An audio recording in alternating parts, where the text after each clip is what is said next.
अस्सलाम वालेकुम, मैं हूँ वैस मंगल वाला और आप देख रहे हैं एक नया ज़ाविया। 3-4 अपडेट्स आ गई हैं, बड़ी अहम अपडेट्स हैं और जो कुछ आज इस्लामाबाद में हो रहा है उसके हवाले से अब आगे क्या होने जा रहा है, ये इन अपडेट्स में आपको पता लग जाएगा।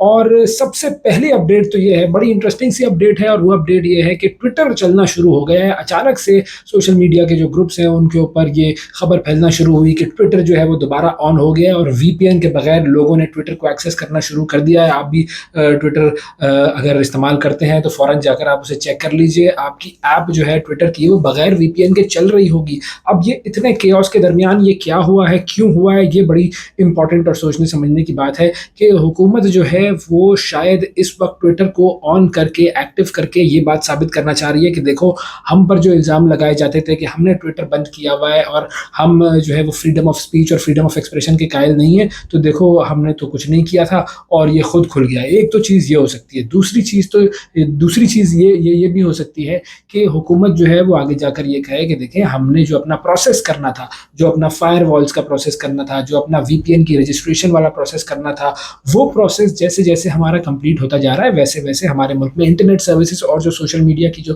वेबसाइट्स हैं उनका एक्सेस सही तरीके से अब लोगों को मिलना शुरू हो जाएगा। तो लोग जो हम पर शक कर रहे थे वो अब ना करें। लेकिन बहरहाल अब इसमें से कोई भी वजह जो हुकूमत बताती है वो देखी जाएगी कि क्या हुकूमत कहती है। लेकिन इस वक्त एज ऑफ नाउ ट्विटर जो है वो एक्टिव है और ट्विटर जब एक्टिव है तो इसका मतलब है कि आपको वहाँ पर मुकम्मल तौर पर अपडेट्स मिल जाएंगी कि इस वक्त डी चौक पर क्या माहौल है, इस्लामाबाद का क्या माहौल है, क्या चल रहा है अंदरूनी खाना, और वहाँ पर आपको जो है वो चीज़ें मिलेंगी। क्योंकि मेन स्ट्रीम मीडिया पर बहुत कम डिटेल्स इस हवाले से आ रही हैं कि इस्लामाबाद में क्या हो रहा है, डी चौक का क्या माहौल है, मुजाहिरीन क्या कह रहे हैं, प्रोटेस्टर्स क्या कह रहे हैं, हुकूमत क्या कह रही है। मेन स्ट्रीम मीडिया पर ये चीज़ें आपको बहुत कम मिलेंगी। असल चीज़ है वो है सोशल मीडिया। अच्छा जी, तो पहली चीज़ तो ये है कि ट्विटर जो है वो अब आप एक्सेस कर सकते हैं।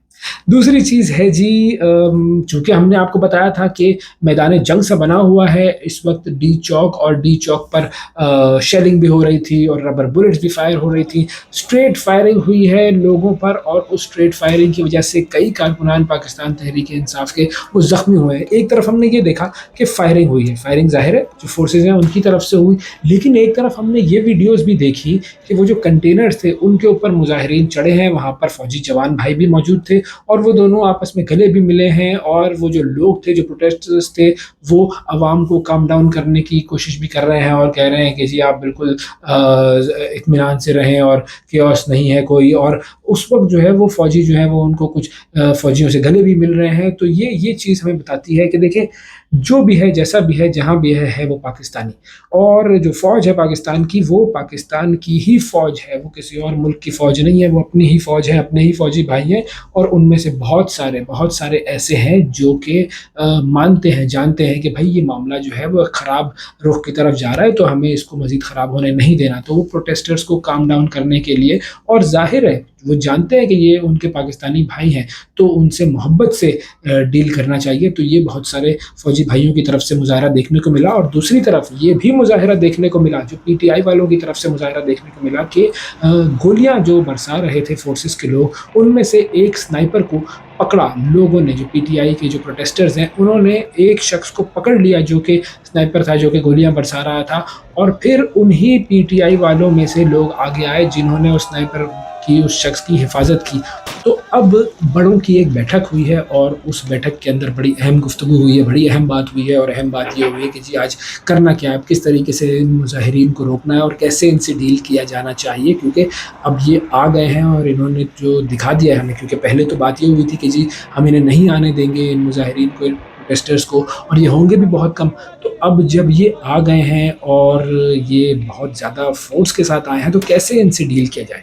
तो अब ये जो बैठक हुई है इसके अंदर फैसला ये किया गया है कि आज रात को एक ऑपरेशन होना है, ये एक बड़ा ऑपरेशन होगा पीटीआई के प्रोटेस्टर्स के ख़िलाफ़। अब इस ऑपरेशन में किस हद तक जाएगी हुकूमत, ये हमें देखना है। और इस बैठक में ये बात भी डिस्कस हुई है कि हमारे फ़ौजी जवान जो है और हमारे जो ऑपरेशन करने वाले जो इदारे हैं वो किस हद तक ऑपरेशन में आगे बढ़ेंगे। क्योंकि ज़ाहिर है आपको जब ऑपरेशन करना होता है, किसी को, मुजाहिरीन को किसी जगह से हटाना होता है, तो बहुत सारे तरीके होते हैं। आप वाटर कैनन का इस्तेमाल करते हैं, आंसू गैस का इस्तेमाल करते کرتے हैं, शेलिंग करते हैं, रबर बुलेट्स का इस्तेमाल करते हैं. मतलब अगर बहुत ही ज़्यादा मामला ख़तरनाक हो जाए तो फिर आप बुलेट्स वगैरह और इस तरह की चीज़ों पर आते हैं. तो हमें किस लेवल तक जाना है, ये बड़ी अच्छी खासी लंबी डिस्कशन हुई है और इस डिस्कशन के बाद ये फैसला हुआ है कि जी ऑपरेशन होगा. हुकूमत जो है उसने भी कहा है कि नहीं जी हम तो नहीं छोड़ रहे इनकी डिमांड्स पर इमरान खान को, और अब हमें ऑपरेशन करके इन लोगों को हटाना है यहाँ से. कल तक जो है वो इन सब लोगों को यहाँ से क्लियर किया जाए, ये तय हो गया है. तो अब देखते हैं वो ऑपरेशन क्या होता है, किस तरह होता है, और फिर जो पीटीआई वाले हैं वो कैसे रिस्पॉन्ड करते हैं इस ऑपरेशन के हवाले से. फिर एक और जो अपडेट है वो ये है कि अच्छा एक छोटी सी बात और कर दूं मैं कि देखें हमने जो तकरीरें देखी ना, उन तकरीरों में ये बात साफ ज़ाहिर हो रही है कि जी ये जो पीटीआई वाले हैं ये इस मरतबा आके डट गए, बैठ गए. बुशरा बीबी जो हैं उनकी भी तकरीर, उन्होंने हलफ भी ले लिया अपना साथ देने के लिए सब कारकुनों को गरमा कर रखा हुआ है उन्होंने.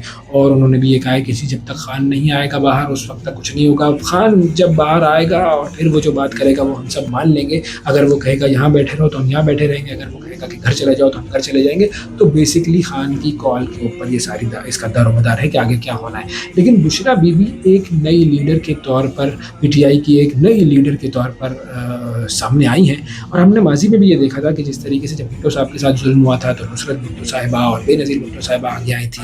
नवाज शरीफ के साथ जुल्म हुआ था तो कुलसूम नवाज साहिबा आगे आई थी. अब खान साहब जेल में हैं तो बुशरा बीबी आई हैं सामने, और ये आना पड़ता है ख़वातीन को. ये एक इंटरेस्टिंग फिनोमिना है पाकिस्तान की सियासत का. आप देखते हैं कि जब ये मामला आगे जाकर सेटल हो जाते हैं तो फिर बुशरा बीबी जो है वो कितना ज़्यादा पॉलिटिकली एक्टिव रहती हैं, और जो पाकिस्तान तहरीक इंसाफ की लीडरशिप है उसमें उनका क्या रोल और क्या मकाम होता है. अच्छा तीसरी अपडेट ये है, तीसरी अपडेट बड़ी इंपॉर्टेंट है कि जी नूर खान एयर बेस जो है वहाँ पर भी कुछ हलचल और कुछ मूवमेंट देखी गई है. और इस हवाले से बहुत सारे जो ज़राए हैं वो ये कह रहे हैं कि कुछ हुकूमत के जो रहनुमा हैं उन्होंने भी कहा है कि जी हमें इस्लामाबाद से निकलना है. अब ये क्यों निकलना है, ये बड़ी तशवीशनाक बात है. तो इस हवाले से जो नूर खान एयर बेस है उस पर कुछ अपडेट्स और उस पर कुछ हलचल जो है वो देखी गई है, कुछ मूवमेंट देखी गई है. और फाइनली जो आखिरी अपडेट है वो ये है कि इमरान खान का पैगाम आ गया है जी. और इमरान खान ने अपने सपोर्टर्स को और अपने प्रोटेस्टर्स को और अपने फैंस को और पीटीआई के तमाम मेंबर्स को कहा है कि डट जाओ, क्योंकि इमरान खान कहता है कि मैं डटा हुआ हूँ तो आपको भी डटना है. और ये फाइनल कॉल है, ये डटने का वक्त है, ये पीछे हटने का वक्त नहीं है. इमरान खान बेसिकली कह ही रहे हैं कि जो नहीं पहुंचा है डी चौक वो भी पहुंचे, जो नहीं आया है अभी तक वो भी आए. सबको आने के लिए उन्होंने जो है वो ये एक तरीके से गरमाया है सबको. तो अब देखना ये है कि मज़ीद क्या और लोग भी आ रहे हैं उनको सपोर्ट करने के लिए, और वो जो कहते हैं ना कि ताज़ा कुमक आ रही है या नहीं आ रही है, ये हमें देखना है. जैसे जैसे अपडेट्स हमारे पास आती रहेंगी हम आपको बताते रहेंगे. एक नया ज़ाविया सब्सक्राइब ज़रूर कीजिए. अल्लाह हाफ़िज़.